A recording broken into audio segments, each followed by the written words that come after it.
It's just different leagues. Hello, everybody, and welcome back to the Raising the Trophy podcast. I'm your host, Tyler, and today we're going to be getting into Week 4 preview, rankings, games of the week, and a lot more. We've seen some disappointing teams. We've seen some teams that have overperformed. We're going to get into all of that today. So crack open your Dr. Peppers, and let's get into it. You got barbecue back there? It's just different leagues. Unfortunately, Juan couldn't be here today. He had some prior commitments to handle, so it's just going to be me. We're going to go ahead and get right into these rankings, starting with number 25. Now, I do have two ties in my rankings, and the first one is at number 25. I couldn't decipher where I wanted to put Alabama and Tulane. Alabama did enough to be ranked, but I didn't want to put them any higher than 25, but I wanted Tulane to be ranked as well. They've looked really good. They got a good win against Duke, so I just put them both at 25. I think that's a good spot for them. Now, this might be a little controversial, but I do drop Iowa State 6 spots. I was not impressed at all last week against Arkansas State. They did not look good, and that Kansas State win at the beginning of the year just continues to look worse and worse. Their best win is definitely Iowa. Iowa has looked decent. And yeah, I mean, I'm just not very high on the Cyclones. I think I was a little high on them last week, so I've got them clocking in at 24. Now, Mississippi State is 3-0, and they've looked good, and I have them at 23. I really don't have much to say about them or TCU. I just moved them up because of the teams that lost in front of them. I'm still confident in their rankings, but I don't think they're ready to break into the top 20 yet. Now, I did not drop South Florida out of the rankings. I know both me and Juan had them very high at 6 and 8 respectively, but I do think that South Florida is a good team. I think they should still be ranked. I'm surprised that the AP poll had them unranked. So I have them at 21. Originally, I had them a little bit higher, but as you're going to see, I have a lot of undefeated teams above them, starting with Missouri. Again, not much to say about Missouri. They did what they needed to do, so they're ranked 20th, and they're up from last week. Now, Baylor is another one-loss team.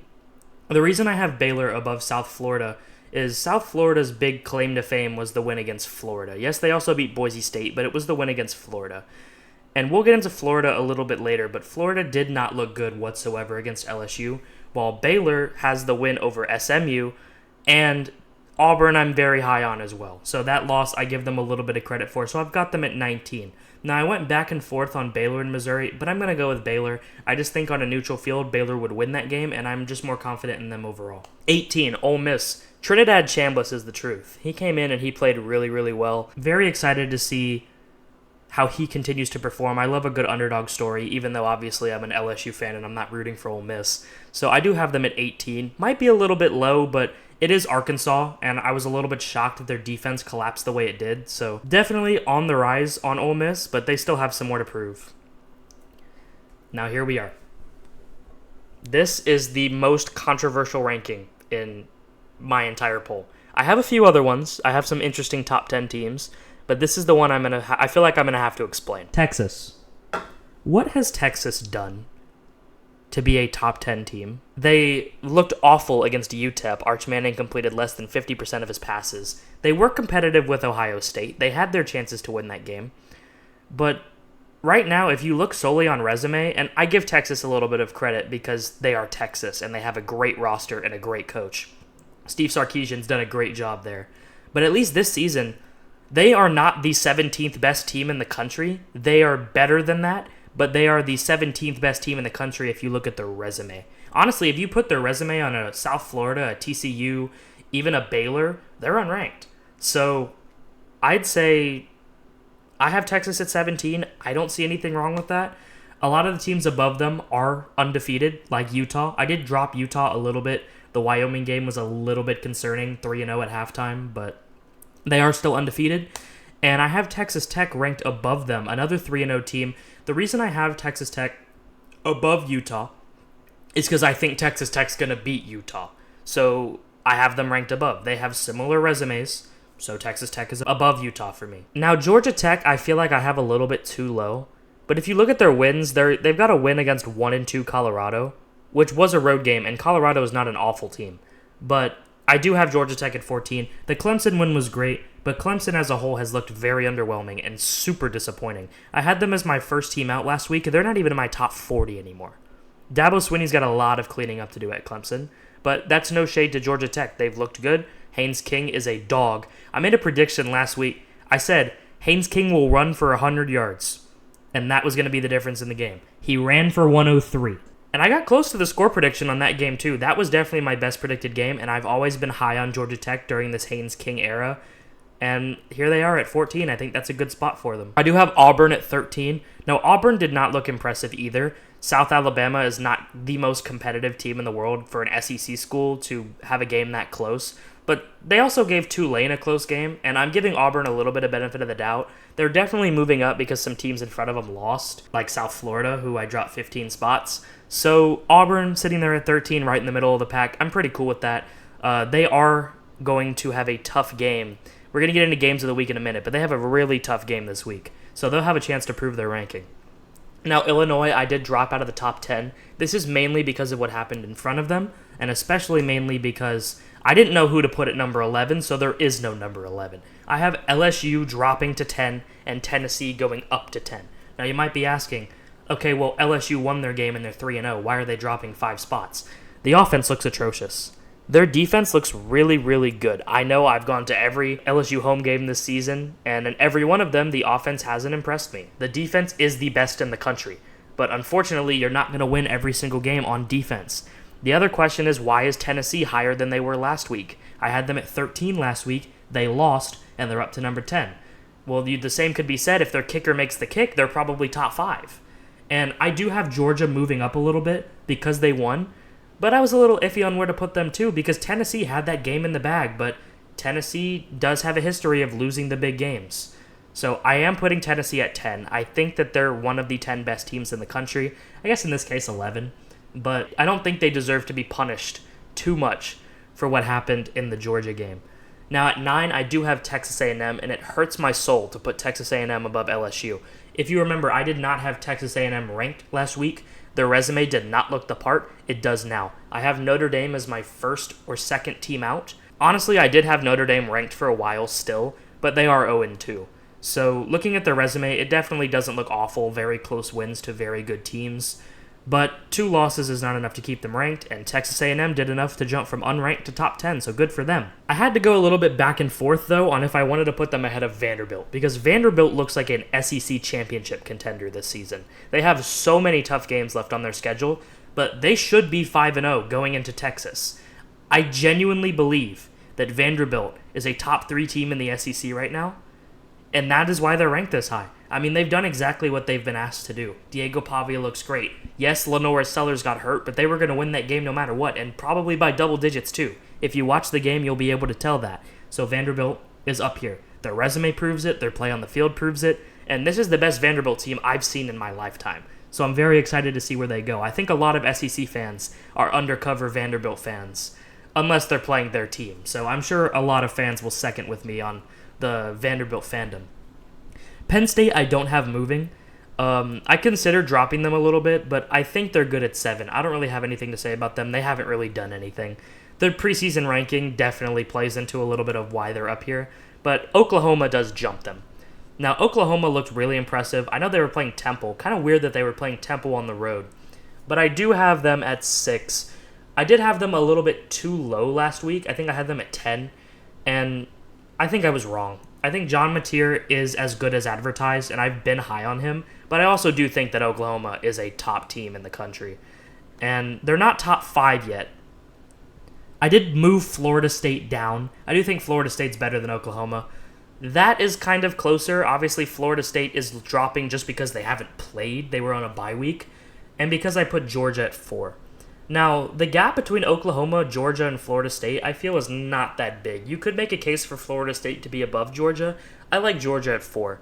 Georgia was at 8 for me last week, but remember, this is a lot of resume building in these rankings. I take resume very seriously, and Georgia does have a really good resume with a win over my number 10 team, Tennessee, regardless of if they should have lost that game. And Gunnar Stockton proved, and silenced doubters, me included, that he can be a really good SEC quarterback. So, Georgia's at 4. Now, that Georgia, Florida State, Oklahoma trio, I can swap those around as much as I want. I do think I'm a little high on Oklahoma, but they are a really good team. It's really interesting to see the SEC because if you see and look at this, this is the last SEC team I have ranked. So, Georgia is my highest SEC team this week. If you were going to tell me at the beginning of the year that this was the order the teams would be ranked in, I would have called you an idiot. Alabama at 25 and Vanderbilt at 8, that is just college football for you, and that is why we love the sport. Now, Oregon does not move for me here. I know they probably looked not as great against Northwestern, but it was 34-0 at one point, and they did their job. They were a little slow. They let their foot off the gas, but Oregon has looked really good. I think the AP poll is still disrespecting them a little bit. And this is another thing. Miami is the best team in the country right now. I don't really feel like that's a debate. Now, at the beginning of the season, I told myself that I wouldn't drop Ohio State, even if they looked a little bit lethargic, because they won the national championship. I cannot stand by that anymore. I really can't. Miami has looked like the best team in the country. You got barbecue back there! It's just different leagues. So they're going to be ranked as the best team in the country. They have great wins. They beat Notre Dame. Yes, that doesn't look as good. And then they beat USF, who was my number 6 team in the country. Yes, they might have been a little overranked, but USF is legit, and Miami blasted them. That was one of the biggest games the CW network has ever had, and it ended up being a snooze fest. South Florida did have their chances, and they definitely had a couple drives that they could have scored on and didn't, which is why I still have them at 21. They could have been lower. But yeah, Miami's the best team in the country. There's definitely a few things that I've gone back and forth on, and I just want to go ahead and say that I may think that the AP poll is wildly inaccurate, but it is very difficult to rank teams. Unless you have 2 of them playing on the field, then you can decisively say one is better than the other. It is impossible to accurately rank teams in college football. And yeah, this is my best attempt at that, and I'd say that I got pretty close. So now we're going to go ahead and get into the games of the week. And there's a lot of good ones here. I do 7 games of the week, so we're going to go ahead and get into that. You got barbecue back there! It's just different leagues. So like I kind of alluded to earlier, my game of the week is Auburn at Oklahoma. And I do have Auburn winning this game 31-21. Now that's not to say I'm not high on Oklahoma. I think I'm a little too high on Auburn. Jackson Arnold has definitely proved that he can be a good quarterback, and Auburn has looked good, and they have a win over Baylor, who I'm still really high on. I wouldn't just say Auburn's the better team. I think they're going to win on this day. Now, could I be wrong? Yes. If OU wins, they're a top 5 team in the country. You could say the same about Auburn. They've both looked really good. 2 SEC teams that really struggled last year that both look really good this year. I'm very interested to see. That game could go either way. 2 good quarterbacks. I think Mateer is the better quarterback, but I'm definitely interested to see Oklahoma play some real competition. But they are a good team. They are a good team.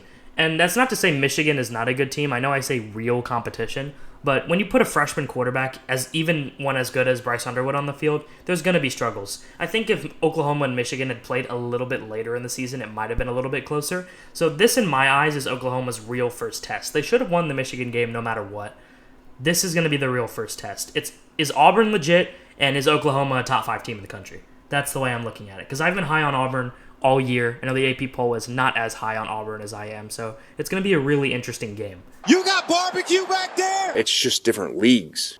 Next up, we have Texas Tech versus Utah. I already said I'm picking Texas Tech. I have Texas Tech 45-37. I think it's going to be a shootout. Devon Dampier is going to be the offense all season for Utah, and Texas Tech, they can put up points. I mean, they've proven that.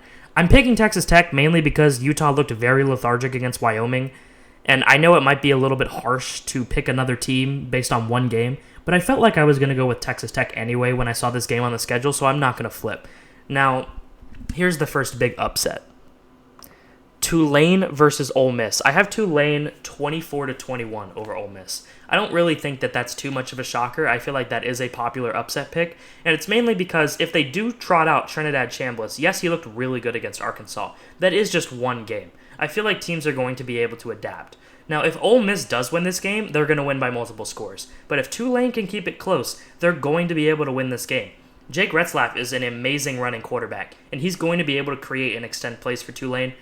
I would not be shocked to see an upset here. I think it happens. Even if it doesn't, it's going to be a close game. But I'm pretty high on Tulane. I think that they're going to win. So the BYU will cook again. And we're going to get back into the next game. 4th game on the slate, Illinois versus Indiana. I don't think this is going to be much of a game. I've got Illinois 30-17. Indiana is very overrated. It would be good to see them win a big game to back up their ranking because the AP poll has been very high on them all season. But I do think Illinois is going to win. Me putting Illinois at 12 is no disrespect to their program. I'm very high on Illinois. I just thought other teams have better resumes.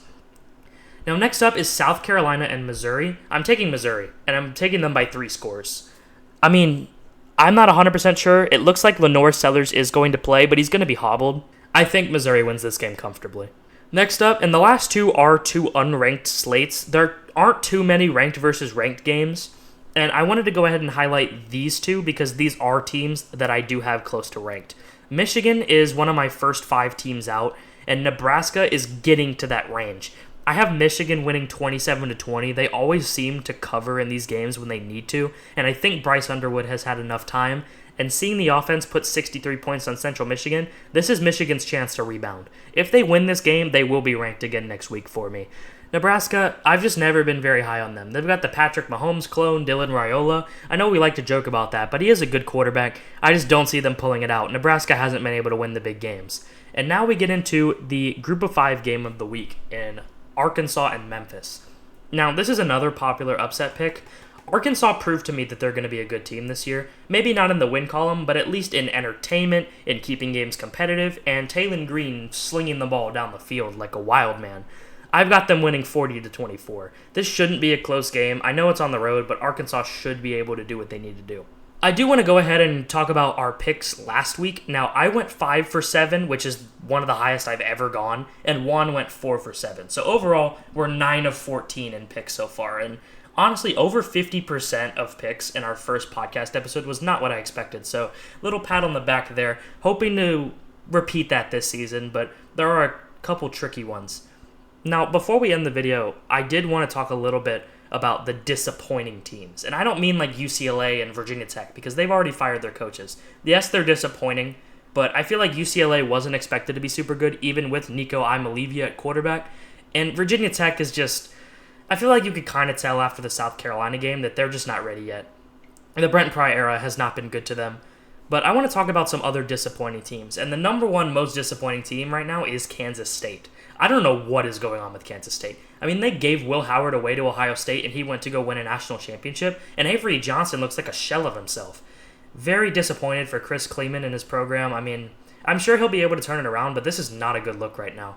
Honestly, second most disappointing team in the league is Texas. I know they're still ranked, and I know they're 2-1, but I mean, if Arch Manning can't get it together, it is insane that before the season and all of the hype, everyone's been hyping him up as the best quarterback prospect, whether this year or next year. I know Quinn Ewers had his moments, but I'm sure that Texas fans would take Quinn Ewers right now over Arch Manning. That's not even a question.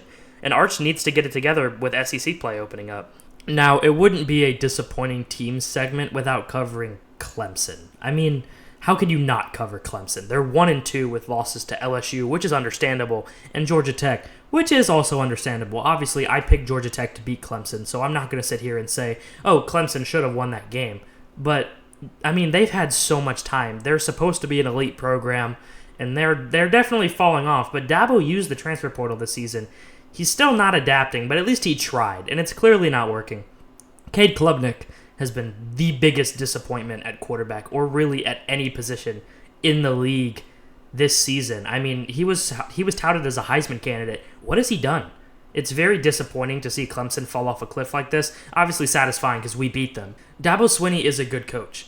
I hate to see it happen. He is a really good coach, and it's good for college football when we have coaches like him in the league because it elevates the play in the league. You have coaches that elevate their players, and Dabo Swinney is one of them.